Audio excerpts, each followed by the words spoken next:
As he placed the impossibly black crystal in his gauntlet, Renato had a sudden vision. Charred fields covered in dead ravens below a black sun. Was it the time of the lost gods before the transcendent emperor? Was it the future? Please, it whispered. Take the power. He could feel the stone's hunger for souls, its thirst for blood. All right, I get it. This was going to be interesting.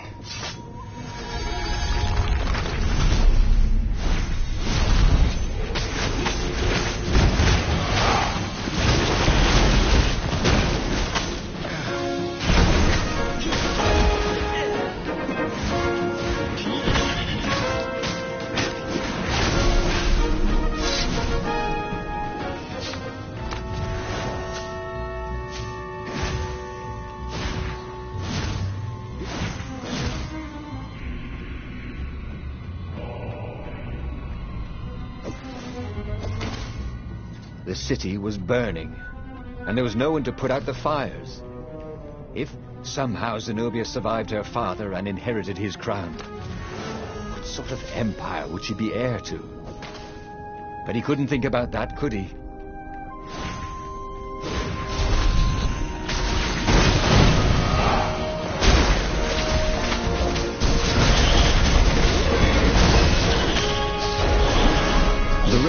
On Zenobia's island were no match for Renato.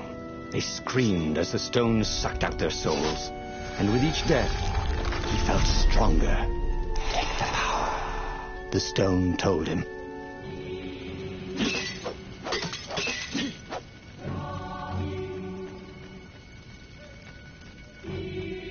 So that's what they meant by a firewall.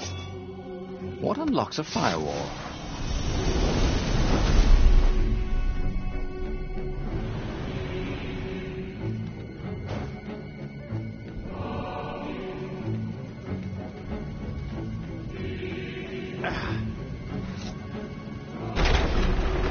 He couldn't do worse with Zenobia than he'd done with the core, could he?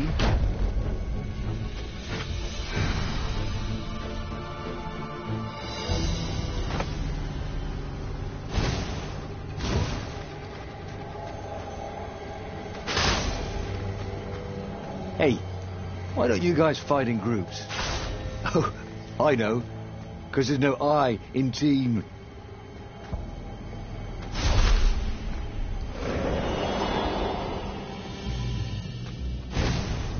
Zenobia was waiting for Renato. She was alone, confident as always. Fire danced at the tips of her claws. Are you here to surrender? She seemed as cocksure as he felt. But she didn't know he had the stone. And I've missed you too, love. He chuckled. She spotted the stone and bolted without another word.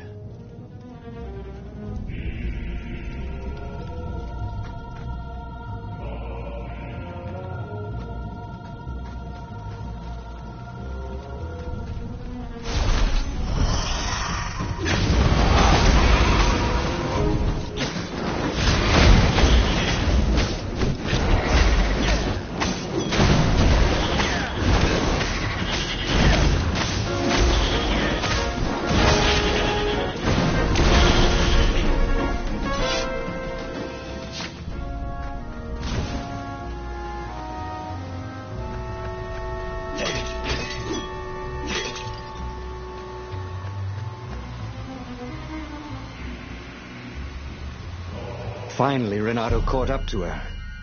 He had never seen her scared before. At school, she'd been the determined, brave one. Now her eyes were wide, frightened. He didn't like seeing her this way. Kill her, whispered the stone.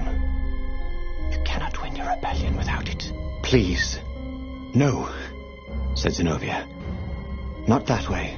Oh, they had been so close once. Could he really feed her soul to his demonic gem? But if he spared her, he would not get the full power of the stone. Oh, how could he be the hero he wanted to be?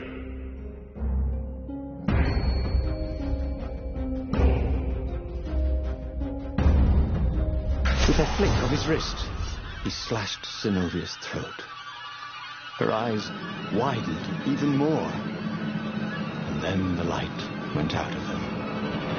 Bernardo felt amazing. Power was rushing into him like water from a burst dam.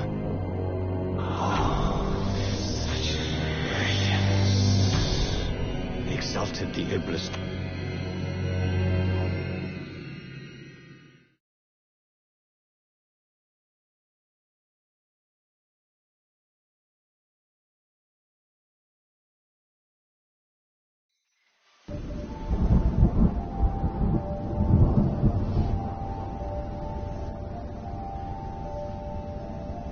The Nexus was beautiful. He'd never realized how beautiful. Everything glowed. The wind was so sweet. The sun so soft. The stones so warm. The black raven feathers. Black feathers. Suddenly, his eyes... Oh, he's falling through smoke under a dead sun. A voice calls him home. Is this a vision? Whose? Is this the time of the lost gods? Or the future? No matter. What mattered now was killing his way to the Imperial outpost and challenging the Emperor from there.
Up ahead was Lapino. What was he doing here? Bernardo! Hey, buddy! Hey there, old buddy! Please don't kill me. Why would I kill you? Asked Bernardo, although he had been thinking about it. Well, you've become... no, I mean, no disrespect at all here. Kind of evil? Maybe you should, I don't know, go to the mountains to have a think. See if maybe you're sure the stone is not all that healthy a thing to keep. I suppose you wanted, Bernardo said, and poked Lapino in the chest for emphasis. Oh, had he just killed Lapino? Oh, damn it.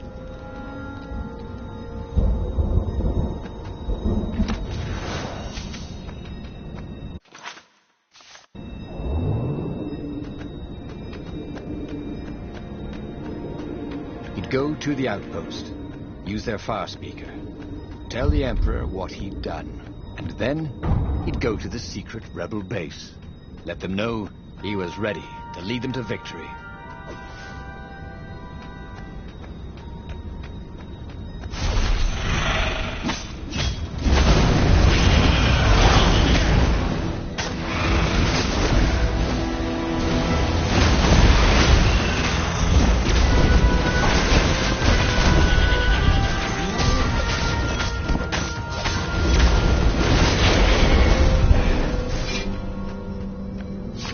Bernardo rampaged through the Imperial outpost like a water buffalo rampaging. At the last moment, he remembered not to kill the far speaker toad. After all, he wanted a word with the Emperor. But there was only silence.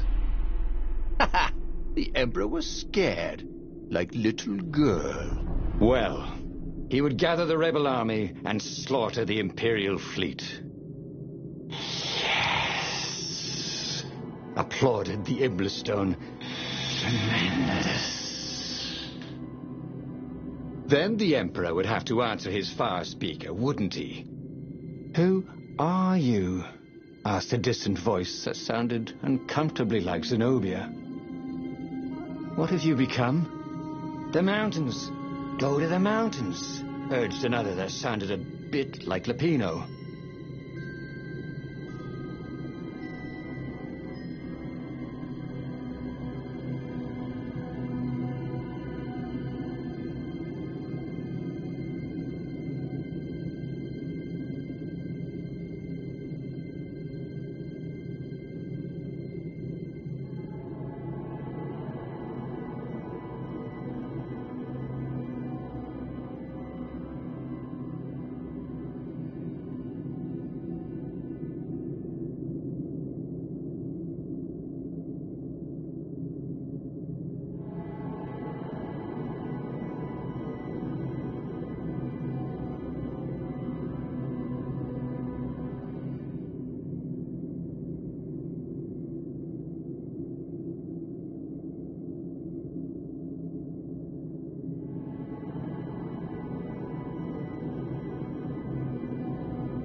the rebel council to let them know to gather their forces. Then he killed the Far Speaker Toad. Why? Well, because to make sure his sword was sharp. Oh no, that's awful. So no one else could use it. Yes, that's it. Then he set off for the ruins and the secret rebel base.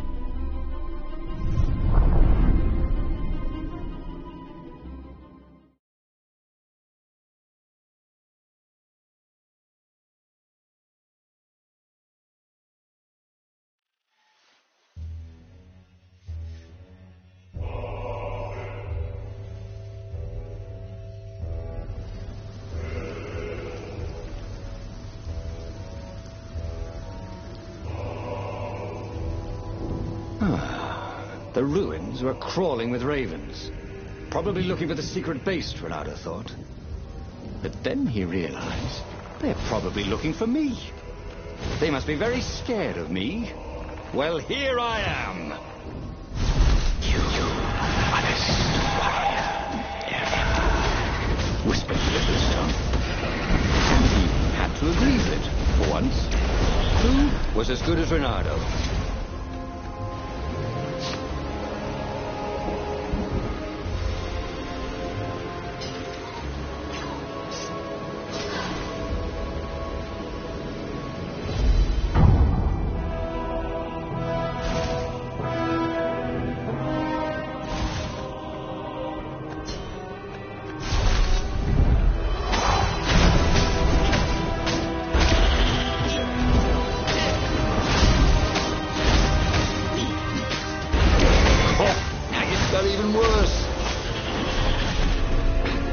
Renato was so happy. The stone was the best friend he'd ever had. Really, who would bury such a treasure in the desert? Soon, he'd go rally the rebellion and usher a new age for the islands of Erda.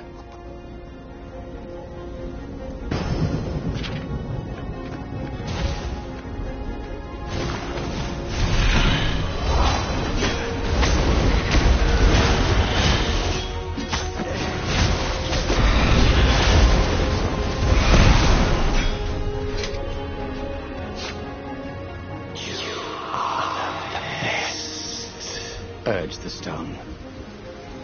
Let me make you emperor. Come to think of it, Renato thought as he put down another raven. Why shouldn't I be emperor? Why, how did anybody get to be emperor anyway? By making war.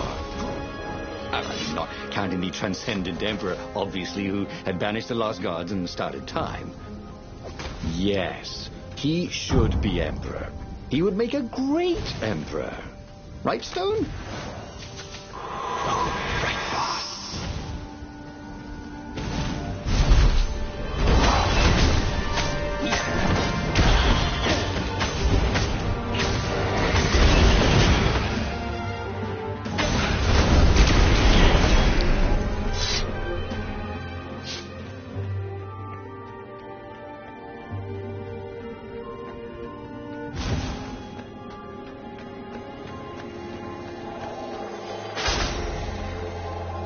Didn't your mother tell you it's rude to stare? Snapped Renato, a little smug. Long stairs. So he was close to the rebel base. Nothing was on fire. So far, so good.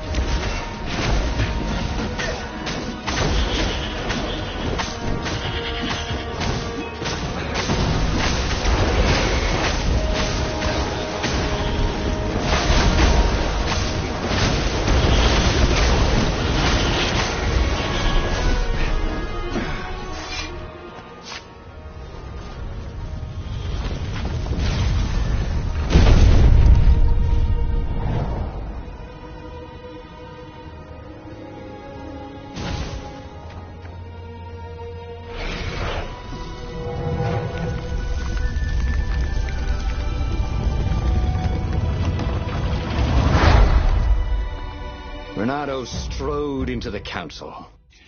Let's do this thing. Let's make me emperor. They looked confused and nervous. Ah, had he mentioned the emperor thing? Yeah, he'd meant to bring that up later. I mean, Let's go win this rebellion! He waved his sword around encouragingly. They ran.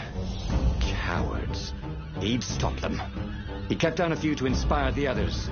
But soon, there was no one to cut down. Well then, he'd have to attack the fleet alone. More for me, he said. Unless it was the stone that said it. Traitors. Traitors, all of them. They'd run rather than following him, rather than cheering him. What should he do to the cowards? Anything he wanted to. After all, he was a true hero, the best warrior there ever was. No one could stop him now.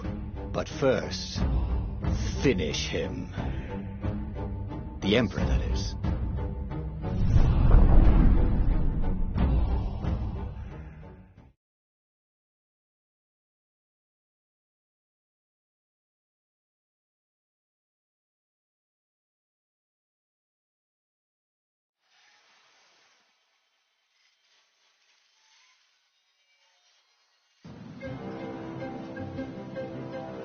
Where was the rebel fleet?